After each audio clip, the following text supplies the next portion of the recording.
Hello বন্ধুরা, সবাই কেমন আছো? আবার তোমাদের বন্ধু তরুণ তোমাদের সামনে চলে এসেছে। তো দেখো, আজকে নতুন একটি কাজ তোমাদেরকে দেখাবো। যে অনেকে ভাবো যে পুরানো খাট কিভাবে রিপেয়ারিং বা কিভাবে পিউ আবার নেক্সট টাইম করা যায়, তো সেই বিষয়ে আলোচনা করব। তোমাদেরকে দেখাবো যে পুরানো খাট বা খাট ডিস্টার্ব হয়ে গেলে সেটাকে আবার তোমরা কিভাবে ঠিক করবে। তো তোমরা ভিডিওটা স্কিপ না করে পুরো দেখতে থাকো, তাহলে সব কিছু ধারণা তোমরা পেয়ে যাবে। তো চলো ভিডিওটা শুরু করা যাক।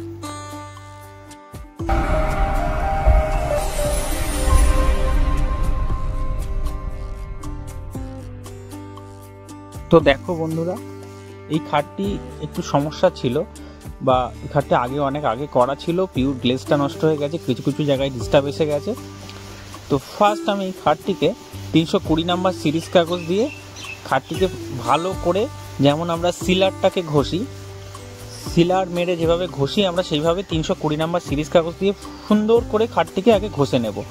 তো দেখো, দেখতেই পাচ্ছ আমি খাটটিকে ঘষে নিচ্ছি। এইভাবে সুন্দর করে খাটটিকে আমরা ঘষে নিচ্ছি, নিয়ে তারপরে বাকি কাজটা করব।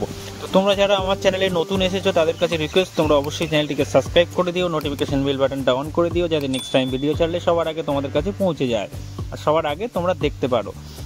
আর অবশ্যই ভিডিওটাকে লাইক করে দিও আর শেয়ার করে সবাইকে দেখার সুযোগ করে দিও। তো চলো বন্ধুরা, টোটাল বিস্তারিত আলোচনা তোমাদের সাথে করি। তো দেখো, 320 নাম্বার কাগজ দিয়ে পুরো খাটটিকে আগে ঘষে নিয়েছি, নিয়ে এবার আমি বাকি কাজটা শুরু করব। তো দেখো, আমার খাটটি পুরো ঘষা কমপ্লিট হয়ে গেছে। এইভাবে আমি পুরো খাটটিকে ঘষে মুছে নিয়েছি, হালকা থিনার দিয়ে কাপড়টাকে ভিজিয়ে পুরো খাটটিকে আমি মুছে নিয়েছি। তো দেখতেই পাচ্ছ। তো এবার আমি বাকি কাজ শুরু করব। কিছু কিছু জায়গায় এক্সট্রা কালার দেব, আর যেরকমই আছে ঠিক সেরকমই রাখবো, খাটটিকে চেঞ্জ করব না। কিছু কিছু জায়গাটায় আমি জাস্ট শুধু একটু চেঞ্জ করব। তো দেখো, যেমন এই জায়গাগুলোতে আমি হালকা করে আবার একটু গোল্ডেন কালার মেরে দিচ্ছি। তো কিছু কিছু জায়গায় আমি গোল্ডেন কালার দেবো, জাস্ট গোল্ডেন শেডের উপরেই আছে, তো এরকমই থাকবে। কিছু কিছু জায়গায় আবার এক্সট্রা একটু কালার দিয়ে দেবো। তো দেখো, এই জায়গাটা গোল্ডেন দিয়ে নিলাম। এই পাতাগুলোতে যে আগে করেছিল সে ওয়ালনেট কালারটা মানে ভালোভাবে মারতে পারেনি, ফেন্সি করে একটা মানে কি বলবো, ঘেঁটে ফেলার মতো করেছিল, মানে কালারগুলোকে ঢেকে ফেলেছিল, সেটটা খুব সুন্দরভাবে মারতে পারিনি। তো তার জন্যে আমি আবার সেই জায়গাগুলোতে কালার দিয়ে নতুন করে শেড দেব, দিয়ে আবার এটাকে গ্লোসি অ্যাপ্লাই করব। তো টোটাল প্রসেসটাই ভিডিওতে সব কিছু দেখাবো তোমাদেরকে, বা বলে বুঝিয়ে দেবো। তো তোমরা ভিডিওটা স্কিপ না করে পুরো দেখো, তাহলে পুরো টোটাল ধারণাটা পেয়ে যাবে, আর এই ধরনের কাজ কিভাবে করতে হয় সেটাও বুঝতে পারবে। তো চলো দেখো, আমি গোল্ডেন কালারগুলো মেরে নিচ্ছি, তোমরা মিউজিকের সাথে ভিডিওটা এনজয় করো। আমি আবার বাকি বিস্তারিত আলোচনা করতে একটু বাদে আসছি।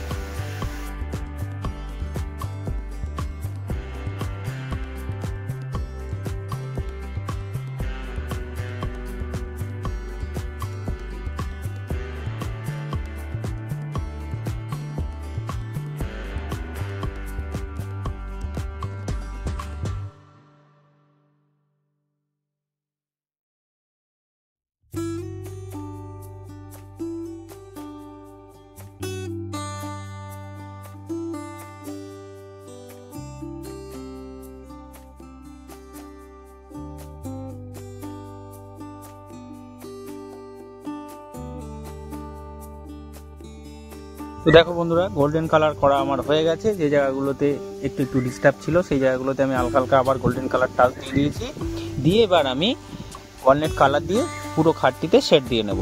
তো তোমরা দেখতে থাকো আমি কিভাবে কাজগুলো করছি, তো তোমরা ধারণা পেয়ে যাবে এই কাজগুলো কিভাবে করতে হয়। তো দেখো, আমি আবার সাইড দিয়ে হালকা করে ফেন্সি করে সেটগুলো ওয়ালনেট কালার দিয়ে পুরো খাটটিতে আবার সেট দিয়ে নেব। সাইডে যে গ্যাপগুলো আছে তোমরা দেখেছো, দুটো প্যানেল আছে, ওই দুটোতেও আমি হালকা একটু পেন্সিল দিয়ে ডিজাইন করে দেব, যাতে খাটটির লুক সুন্দর হয়, আগের থেকে দেখতে ভালো লাগে। তো দেখো, এইভাবেই আমি হালকা হালকা করে সেট দেব। তোমাদেরকে সবসময়ই বলি যে তোমরা যখন সেটটা দেবে, সেটটা সরু করে খুব সুন্দর করে দেবে, যে ডিজাইনের মানে যে গলিটা যতটা থাকবে ততটা তার মধ্যেই যেন সেটটা পড়ে। সেটটা মানে বাইরে পড়ে গেলে মানে দেখতে বাজে লাগে, অনেকটা খারাপ লাগে, মানে লুকটা নষ্ট হয়ে যায়। তো সেই জন্যই খুব ধরে ধরে সেটটা দেবে, তাহলে জিনিসের লুকটা খুব সুন্দর হবে। তো দেখো, পুরো খাটটিতে আমি এইভাবে আবার সুন্দর করে সেট দিয়ে নেব, যাতে খাটের লুকটা খুব সুন্দর আসে। তো দেখো, বেশি বিস্তারিত সব কিছুই তোমাদেরকে বলে দেব। তো বেশি বকবক করব না, তোমরা মিউজিকের সাথে ভিডিওটা পুরোপুরি দেখতে থাকো, তাহলে ধারণা পেয়ে যাবে যে কাজটি কিভাবে করতে হয়। স্কিপ না করে পুরো দেখবে, তাহলে সব কিছু ধারণা পেয়ে যাবে। তোমরা যদি স্কিপ করে করে কিছু কিছু জায়গাতে দেখো, তাহলে কাজটি কিভাবে করতে হয় সেই ধারণাটা কিন্তু পাবে না বা বুঝতেও পারবে না। তো পুরো ভিডিওটা দেখো, তোমাদের কাছে রিকোয়েস্ট করবো পুরো ভিডিওটা দেখবে, তাহলে পুরো কাজের ধারণাটা তোমরা পেয়ে যাবে। তো মিউজিকের সাথে ভিডিওটা এনজয় করো। আবার আমি তোমাদের সাথে একটু বাদেই টোটাল বিস্তারিত আলোচনা করতে আসছি।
তো দেখো বন্ধুরা, আমার শেড দেওয়া কমপ্লিট হয়ে গেছে। আর তোমাদেরকে বলেছিলাম সাইডে যে প্যানেল আছে, প্যানেল দুটোতে আমি ডিজাইন করব।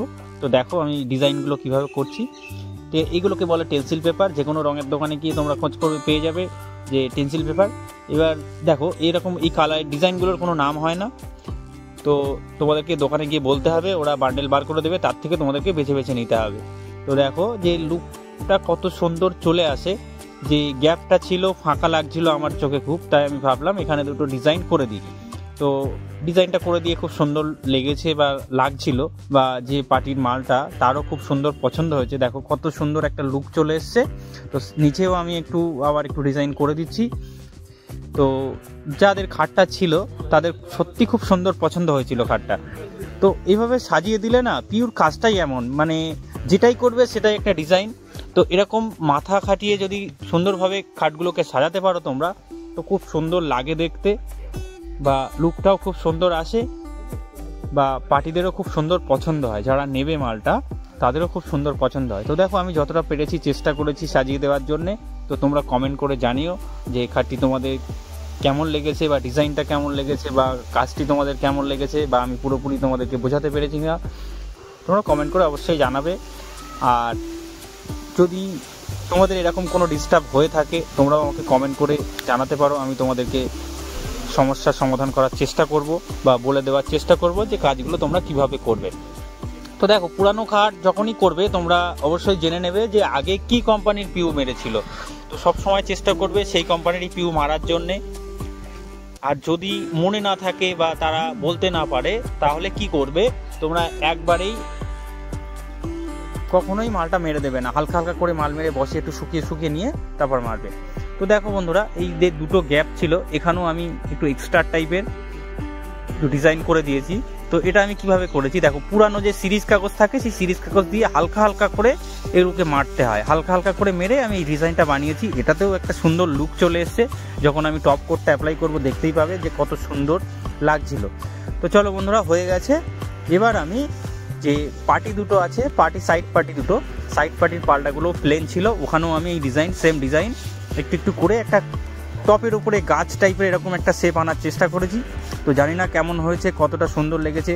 যাদের খাট তাদের তো খুব সুন্দর পছন্দ হয়েছে। তো তোমরা অবশ্যই কমেন্ট করে জানাবে যে ডিজাইনগুলো তোমাদেরকে কেমন লাগছে বা কেমন লেগেছে। তো চলো দেখতে থাকো আমি ডিজাইনগুলো কিভাবে করছি। তো দেখো, এই দুই সাইডে করতে হয়, এগুলো তো সম্পূর্ণ আন্দাজে করতে হয়। তো তোমরা সবসময় মেজারমেন্ট করে করবে, যেন দুটো সাইডে একই লেভেলে থাকে, তাহলে দেখতে ভালো লাগবে। যদি এক সাইডে নিচেও কম বেশি হয়ে যায় তখন দেখতে বাজে লাগে। তো সবসময় চেষ্টা করবে এইভাবে মিল করে দেখে শুনে করার জন্যে, তাহলে জিনিসটা দেখতে খুব সুন্দর লাগবে। তো দেখো, দুই সাইডে দুটো দিয়ে দিলাম, মাঝখানে একটা ছোট্ট যে এক সাইডে আছে, এটা এক সাইডে আমি ছোট্টটাই দিয়ে দিচ্ছি, দিয়ে ওখানে একটা ছোট্ট একটা টপ টাইপের মতো করে দিচ্ছি, যাতে লুকটা খুব সুন্দর আসে। তো দেখো একটা কত সুন্দর ভাব চলে এসছে পাল্লাটা। যেহেতু প্লেন ছিল, একটা প্লেন মতো দেখতে ভালো লাগছিল না, তো তার জন্য আমি এখানে ডিজাইনটা বানিয়ে দিয়েছি। তো অবশ্যই তোমরা কমেন্ট করে জানিও যে পাল্লাটা কেমন লাগছে। তো আশা করি ভালোই হয়েছে। তো দেখো, এই টোটাল পাল্টাগুলোই আমি সবগুলো করে নিচ্ছি। তোমরা মিউজিকের সাথে ভিডিওটা দেখতে থাকো।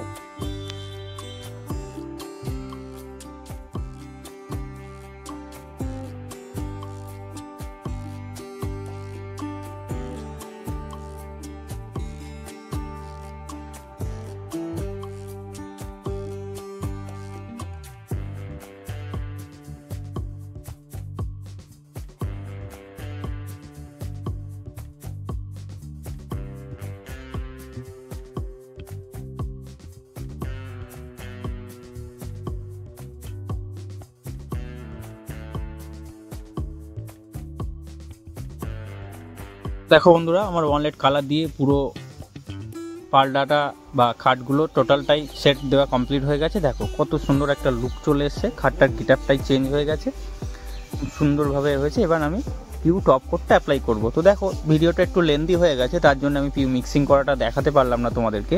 তো এটাতে আগে এশিয়ান পেন্টের গ্লোসিটা মারা ছিল, আমি এশিয়ান পেন্টের গ্লোসিটাই মারবো। তো দেখো, এবার আমি গ্লোসিটা অ্যাপ্লাই করব, তোমাদেরকে দেখাচ্ছি। তো গ্লোসিটা অ্যাপ্লাই করার সময় তোমাদেরকে সবসময় বলি যে গানের ফোয়ারাটা একটু চওড়া করে নেবে, অন্তত যেন ন্যূনতম 4 ইঞ্চি থাকে। আর 1 ফুট ডিস্টেন্স থেকে তোমরা পিউটা অ্যাপ্লাই করবে। কম্প্রেসারের হাওয়ার স্পিডটা যেন 30 থেকে 40-এর মধ্যে থাকে, তার বেশি যেন না হয়, তাহলে কিন্তু গুড়ি গুড়ি দানা হয়ে যাওয়ার ভয় থাকে। তো দেখো আমি পিউটা অ্যাপ্লাই করছি, দেখতেই পাচ্ছ যে 1 ফুট মতো ডিস্টেন্স থেকে আমি পিউটা অ্যাপ্লাই করছি। আর আমার গানের ফোয়ারাটা আছে অন্তত 4 ইঞ্চি। তো দেখো কত সুন্দর, আমি অ্যাপ্লাই করার পরে কত সুন্দর গ্লেজটা চলে আসবে, দেখবে যে কত সুন্দরভাবে এই কাজটি আমি করেছি, অনেকটা চিন্তা ভাবনা করে, যেহেতু পুরানো কাজ করাটা খুব সমস্যার ব্যাপার হয় আমাদের ক্ষেত্রে, তোমরা সবাই জানো।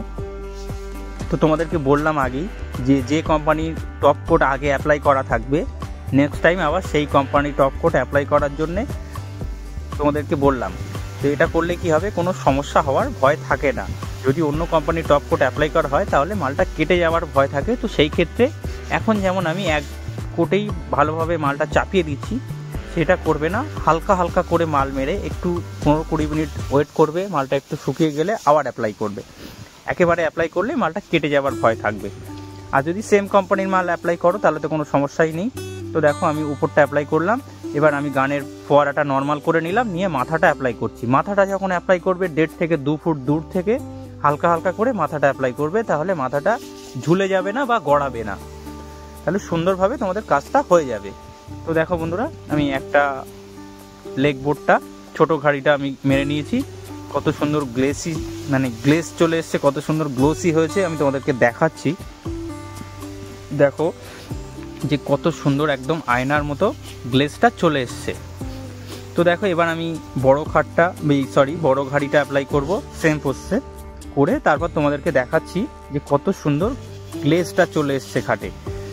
যে না দেখলে তোমরা বুঝতে পারবে না, একদম আয়নার মতো মাথা আঁচড়াতে পারবে। দেখো বন্ধুরা কত সুন্দর গ্লেস চলে এসছে, পুরো রৌদ্রের রিফ্লেক্সটা হচ্ছে, আর একদম পুরো কাঁচের মতো ফিনিশিং হয়েছে, আয়নার মতো ফিনিশিং হয়েছে, তোমরা মাথা পর্যন্ত আঁচড়াতে পারবে, এত সুন্দর ফিনিশিং হয়েছে। তো দেখো পুরানো খাটটা আবার একদম নতুনের মতো চমকাচ্ছে, আর পুরো নতুনের মতো হয়ে গেছে। তো এইভাবে তোমরা পুরানো কাজ যখন তোমাদেরকে হবে তখন এইভাবে করবে। আর অনেকে বাড়িতে যারা খাট নেয় পিউ পালিশের, তারা ভাবে যে পিউ পালিশের খাট নষ্ট হয়ে গেলে সেটা ঠিক করা যায় না। অনেক গালা পালিশের মিস্ত্রিরা, দাদারা অনেকেই বলে, অনেক পার্টিরা ভয় করে, তার জন্য অনেকে পিউ করতে চায় না। তো তাদের উদ্দেশ্যেই ভিডিওটা বানানো, যে সব কিছুই ঠিক করা যায়, সব কিছুই করা যায়, কোনো সমস্যা নেই, কোনো চিন্তা করার কারণ নেই, সব কিছুই সম্ভব, কিন্তু সেটা সঠিক নিয়মে করতে হবে, এটাই হলো ব্যাপার। তো যাই হোক, দেখো বড় ঘাড়িটাও আমি মেরে নিয়েছিলাম, একদম আয়নার মতো গ্লেজ হয়েছে। তো অনেক কথা বললাম, অনেকটা সময় দিয়ে সব কিছু বললাম। তো যাই হোক, আর বেশি বকবক করব না, সবাই ভালো থেকো, সুস্থ থেকো, আর অবশ্যই ভিডিওটাতে একটু করে লাইক করে দিও, আর শেয়ার করে সবাইকে দেখার সুযোগ করে দিও। আর যারা নতুন এসছো আমার চ্যানেলে তাদের উদ্দেশ্যে বলছি যে তোমরা অবশ্যই চ্যানেলটিকে সাবস্ক্রাইব করে নোটিফিকেশন বেল বাটনটা অন করে দিও, যাতে নেক্সট টাইম ভিডিও ছাড়লে সবার আগে তোমাদের কাছে পৌঁছে যায়, সবার আগে তোমরা দেখতে পারো। তো টাটা, বাই বাই, দেখা হচ্ছে পরের কোনো ভিডিওতে।